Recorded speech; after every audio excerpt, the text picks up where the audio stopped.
Assalamualaikum warahmatullahi wabarakatuh. Alhamdulillahi wahda, wassalatu wassalamu ala rasulillah. Sahabat Fairy Channel rahimakumullah. Teman-temanku seiman, kali ini kita akan membahas seseorang yang merupakan imamul muazinin, imamnya para muazin, sayyidul muazinin, pemimpinnya para muazin. Siapa dia? Dialah Bilal ibn Rabah al-Habashi radhiyallahu anhu. Dijelaskan oleh Al-Imam Al-Mujahid, seorang ahli tafsir. Beliau mengatakan, awal man adhara islamahu sab'atun, bahwa orang yang pertama menampakkan keislaman di awal dakwah Rasul ada 7 orang. Mereka betul-betul menampakkan keislamannya sehingga mendapatkan apa yang dilakukan oleh orang-orang kafir Quraisy, dari ancaman bahkan sampai siksaan dialami oleh mereka hingga pada pembunuhan. Siapa mereka? Al-Imam Al-Mujahid rahimahullahu ta'ala mengatakan, An-Nabiyyu sallallahu alaihi wasallam. Yang pertama Nabi sendiri, wa Abu Bakrin, kemudian yang kedua Abu Bakar, kemudian yang ketiga wa Bilalun, Bilal ibn Rabah yang kita akan kisahkan, kemudian yang keempat Suhaib Ar-Rumi, kemudian yang kelima Khabbab ibn Arad, seorang budak pandai besi, kemudian yang keenam Ammar bin Yasir, kemudian yang terakhir Sumayyah binti Khayyat. Sumayyah Ummu Ammar, Sumayyah wanita yang pertama syahid dalam Islam dan wanita yang pertama kali merasakan penderitaan karena perjuangan dia terhadap Islam. Namun sesungguhnya dia wanita yang paling bahagia pertama, karena dia wanita yang syahid. Ketika itu belum ada laki-laki yang syahid kecuali beliau. Teman-temanku seiman, maka di sini Imam Mujahid rahimahullahu taala menyebutkan Bilal pada urutan ketiga, karena memang kisah Bilal luar biasa. Nama Bilal tidak mungkin dilupakan manusia. Setiap antum mendengar azan, maka kita diingatkan dengan Bilal. Dari sini menunjukkan bahwa posisi Bilal bin Rabah dalam Islam ini luar biasa, yang mana Al-Imam Ibn Mubarak rahimahullah ta'ala dia mengatakan sadatu saudan arba'atun, bahwa pemimpin dari kalangan orang-orang yang berkulit hitam ada 4. Yang pertama beliau menyebutkan Luqmanul Hakim, yang namanya disebutkan di dalam Al-Quran di suratul Luqman. Luqman adalah hamba sahaya, seorang budak berkulit hitam, dan dia seorang penduduk Mesir dari Sudan. Tapi kemuliaannya mengangkat derajat Luqman sehingga namanya dijadikan satu surah di dalam Al-Quran, suratul Luqman. Kemudian yang kedua Najasyi. Najasyi adalah raja Ethiopia. Ketika Nabi SAW melihat banyak sahabat yang disiksa, bahkan Yasir dan Sumayyah sudah mati dibunuh, beliau SAW mengutus beberapa para sahabat untuk hijrah ke Habasyah, hijrah pertama dalam Islam. Maka para sahabat yang dipimpin oleh Ja'far bin Abi Thalib dan mantunya Utsman bin Affan dan juga sahabat-sahabat yang lainnya berangkat ke Habasyah, karena Rasul mengatakan di sana ada raja yang sangat adil yang mungkin akan memberikan perlindungan kepada kalian. Ketika sampai di Habasyah, teman-teman, ternyata para sahabat dikejar-kejar oleh orang-orang musyrik juga. Orang-orang musyrik itu berusaha untuk mengembalikan orang-orang yang hijrah itu ke Mekah. Tapi setelah ada dialog di antara mereka dan disaksikan oleh Raja Najasyi, oleh sebab dialog itu ternyata Raja Najasyi hingga akhirnya masuk Islam, memeluk agama Islam, walaupun dia tidak berjumpa dengan Nabi SAW, sehingga tidak bisa dikatakan sahabat. Tetapi dia masuk Islam di zaman Rasul masih hidup, sehingga ketika wafatnya Najasyi, Nabi SAW mensolat gaibkan beliau. Kemudian yang ketiga Bilal bin Rabah. Bilal bin Rabah yang akan kita kisahkan, seorang budak berkulit hitam, tetapi nasabnya tidak menjadikan dia hina. Setelah dia masuk Islam, Allah angkat derajatnya setinggi-tingginya, sampai-sampai para ulama menyebutnya dialah sadatul muazinin, pemimpinnya para muazin. Kemudian keempat Mahjah, makruf kisahnya.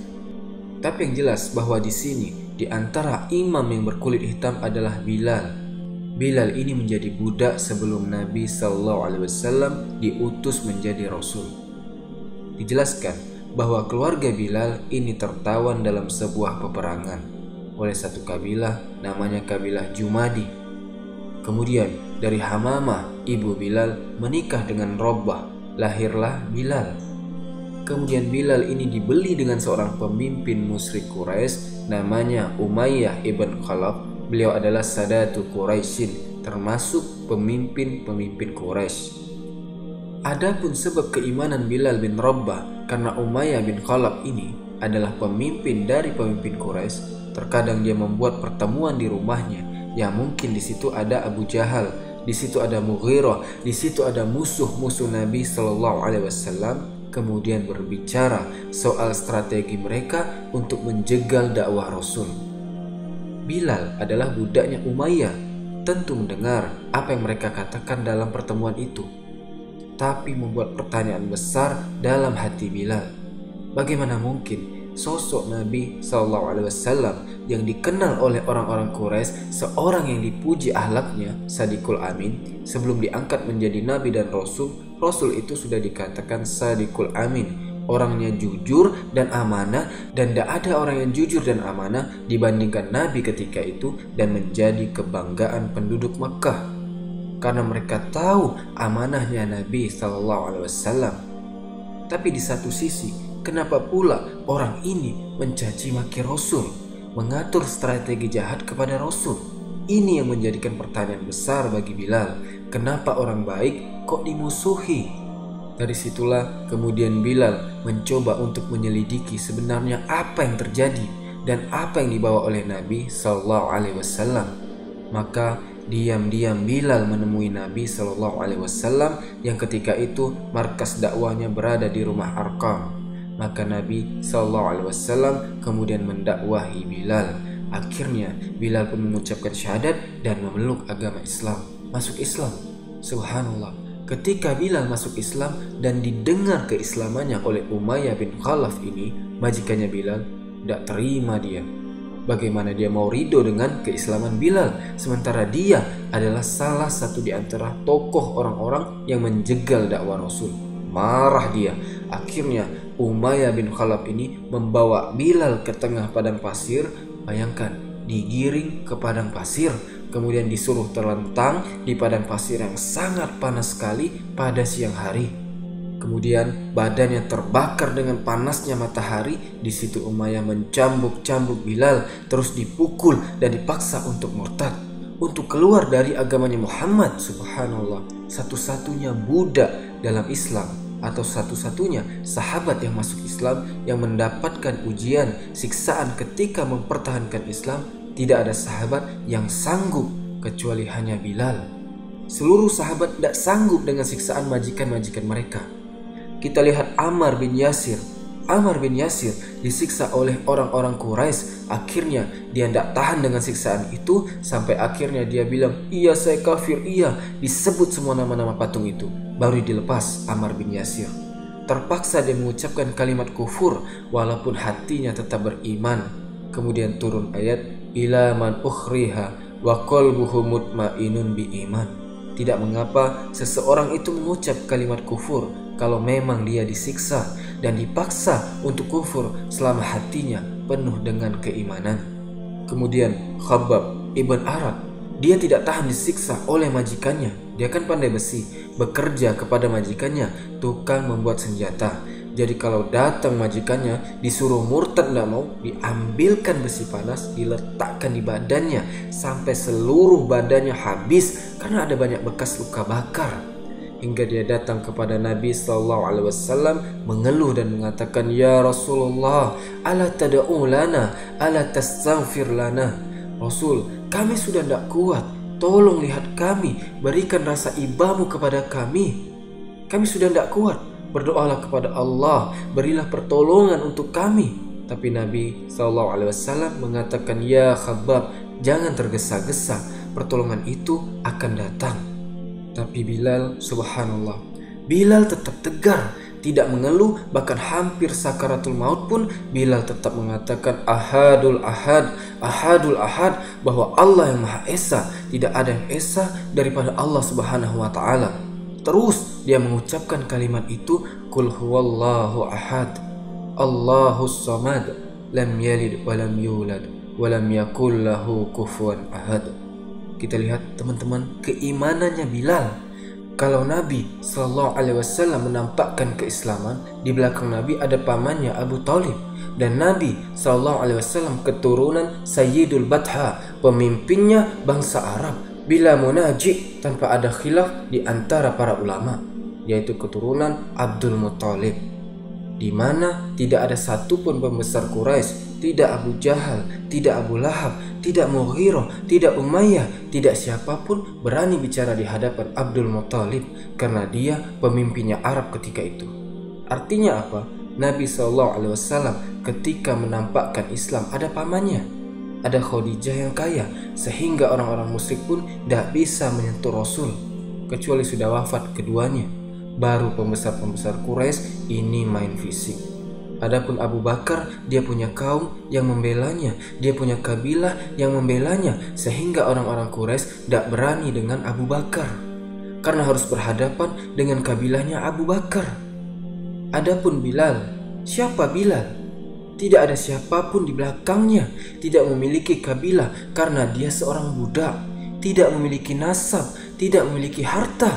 Makanya Bilal merasakan siksa dan azab dari musuh itu luar biasa. Tapi Bilal tetap tangguh dalam keimanannya. Ketika dia terus mengucapkan ahadul ahad, ahadul ahad, Abu Bakar As-Siddiq lewat. Dia melihat keimanan yang luar biasa kepada Bilal, lalu mendatangi tuannya Bilal, Umayyah bin Khalaf ini, dan mengatakan, kenapa engkau hendak membunuh orang? Orang ini hampir mati. Bagaimana seandainya kalau kau jual kepadaku khamsu awakib dinaran, 5 awakib, 5 timbangan berat gitu kan, dan itu semuanya emas dinar. Subhanallah. Abu Bakar membeli Bilal dengan harga yang sangat mahal, padahal dengan uang itu Abu Bakar bisa membeli budak yang banyak, tapi dia menghargai harga yang istimewa kepada Bilal. Akhirnya dijual Bilal kepada Abu Bakar As-Siddiq radhiyallahu an, dan Abu Bakar memerdekakannya. Ketika itu tuannya Umayyah mengatakan, seandainya Abu Bakar itu membeli dengan 1 dinar pun, aku akan memberikannya, saking Bilal itu tidak ada harganya. Maka kedengaran kepada Abu Bakar dijawab oleh Abu Bakar, walaupun dia memberikan tawaran 100 awakib, aku juga akan membelinya. Itulah Abu Bakar As-Siddiq radhiyallahu an.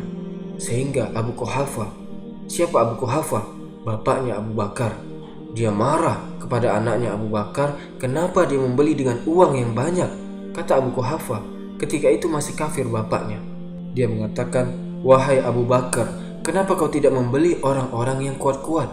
Kalau memang maksud kamu itu untuk melindungi dirimu, kenapa kau membeli orang-orang lemah? Apa tujuanmu? Maka Abu Bakar hanya mengatakan, liwajhillah, aku memerdekakan mereka karena wajah Allah Subhanahu wa taala, bukan karena yang lain. Subhanallah. Maka teman-teman, ketika Abu Bakar memerdekakan Bilal, maka jadilah Bilal maulanya Abu Bakar. Walaupun dia sudah merdeka Bilal itu, bukan berarti dia bebas melenggang, tidak. Tetap loyalitasnya diberikan kepada yang memerdekakannya.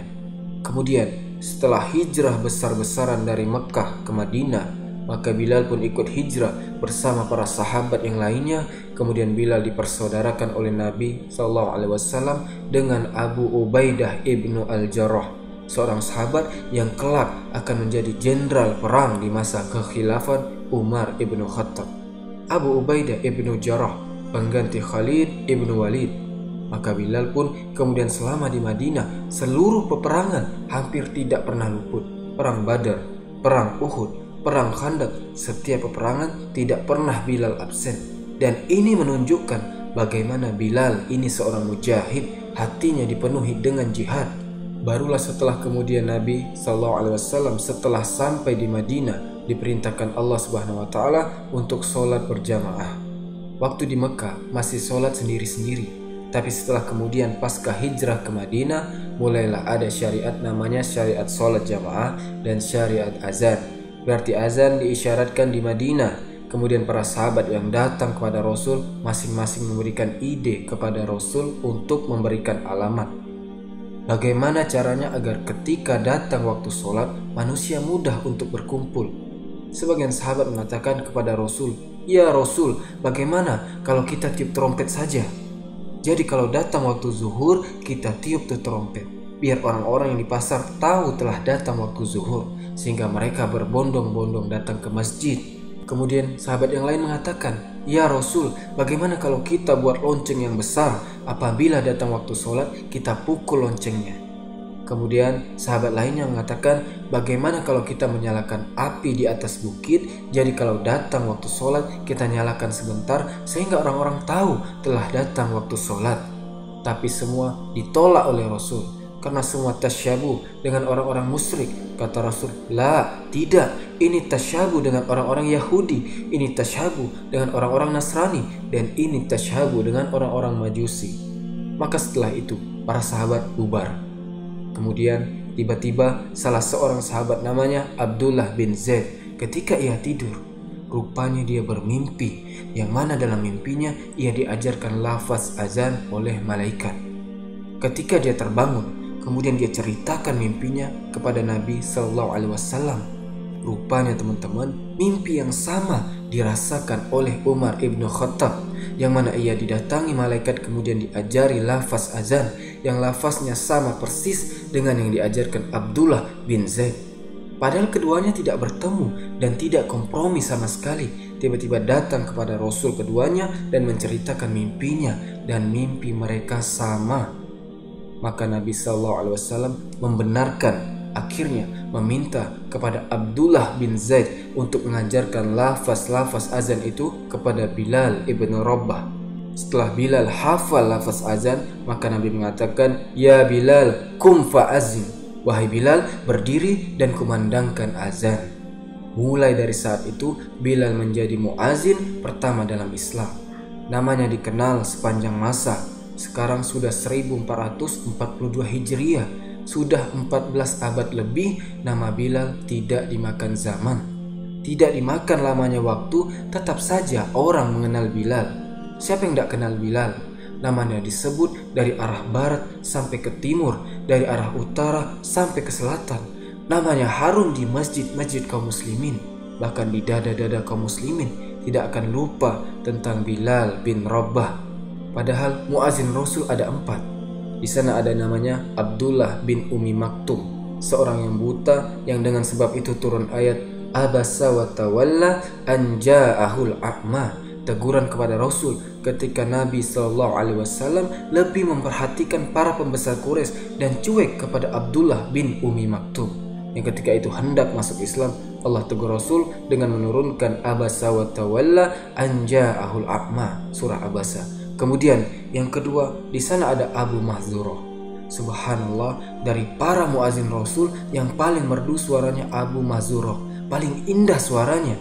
Jadi ketika Nabi SAW Fathul Mekah, membebaskan kota Mekah, Abu Mahzurah ini selalu menirukan azannya Bilal. Pada saat itu ia masih musyrik, belum masuk Islam. Didengar sama Rasul, akhirnya Rasul memanggil Abu Mahzurah, kemudian meletakkan tangannya di dadanya, kemudian mendoakan dengan keislamannya. Akhirnya masuk Islamlah Abu Mahzurah.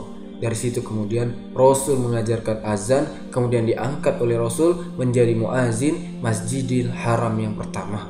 Karena Bilal di Madinah, Abu Mahzurah di Mekah. Tapi kan di Madinah ada masjid lain namanya Masjid Quba. Masjid yang pertama dibangun Rasul sebelum membangun Masjid Nabawi. Siapa muazin Masjid Quba? Muazin Masjid Quba adalah salah satu budak Ammar bin Yasir yang dimerdekakan Ammar bin Yasir, kemudian diangkat menjadi muazin Masjid Quba. Jadi seluruh muazin Rasul ada 4. 1 di Mekah dan 3 di Madinah. 1 di Masjid Quba dan 2 di Masjid Nabawi. Di Masjid Nabawi, Bilal bin Rabah dan Abdullah bin Umi Maktum. Makanya Rasul mengatakan Bilal ini biasanya azan pertama ketika sholat subuh. Jadi sebelum sholat subuh itu disunahkan ada azan untuk membangunkan orang sholat subuh. Apabila telah masuk waktu subuh, maka Bilal kemudian berbicara kepada Abdullah bin Umi Maktum untuk melakukan azan subuh. Makanya Rasul mengatakan, selama engkau mendengar azan Bilal dan engkau sedang sahur, makanlah, minumlah, jangan berhenti sampai kau mendengar azannya Abdullah bin Umi Maktum. Dari sini teman-teman, dari 4 muazin ini justru yang paling dikenal Bilal bin Rabah, yang lain tidak dikenal. Dan subhanallah, ketika Nabi SAW Isra Mi'raj, ingat peristiwa Isra Mi'raj itu terjadi sebelum Rasul hijrah. Artinya Bilal belum menjadi muazin, masih di Mekah, belum hijrah. Tapi Nabi SAW tiba-tiba diperlihatkan surga oleh Allah Azza wa Jalla. Kemudian dia mendengar suara terompah orang yang sedang lewat. Nabi SAW ketika itu bertanya kepada malaikat, suara terompah siapa itu? Maka malaikat mengatakan, itulah suara terompah Bilal bin Rabah. Subhanallah, orangnya masih di bumi, masih hidup, ternyata sendalnya sudah ada di surga. Pada sendal Bilal itu bukan sendal bermerek. Kalau sendalnya saja sudah masuk surga dan didengar Rasul, maka Bilal termasuk ashabul jannah. Dari sini Rasul cemburu kepada Bilal. Rasul datang kepada Bilal kemudian mengatakan, ya Bilal, ini sami'tu khoskhosataka fil jannah. Hei Bilal, aku mendengar suara terompahmu di surga. Maza tasna ya Bilal, apa yang kau amalkan? Apa yang kau lakukan wahai Bilal? Bilal heran, kok bisa demikian? Mungkin Bilal teringat-ingat dengan amalannya. Akhirnya dia mengatakan, ya Rasulullah, mata wada'tu wudu'an ila waqassalaitu rak'atain.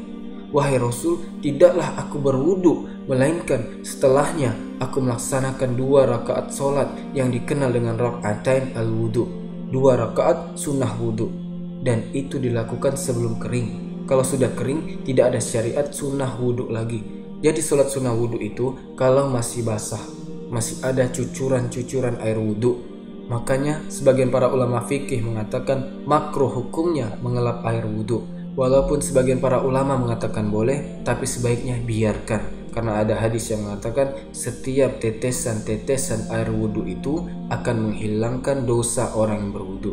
Maka teman-teman, Bilal pun menjadi muazin pertama di Madinah. Tetapi setelah Nabi SAW wafat, kemudian khilafah diberikan kepada Abu Bakar As-Siddiq radhiyallahu an berdasarkan nas dari Nabi SAW, karena dia yang menggantikan solatnya Rasul ketika Rasul sakit. Maka Bilal tidak kuat mengumandangkan azan.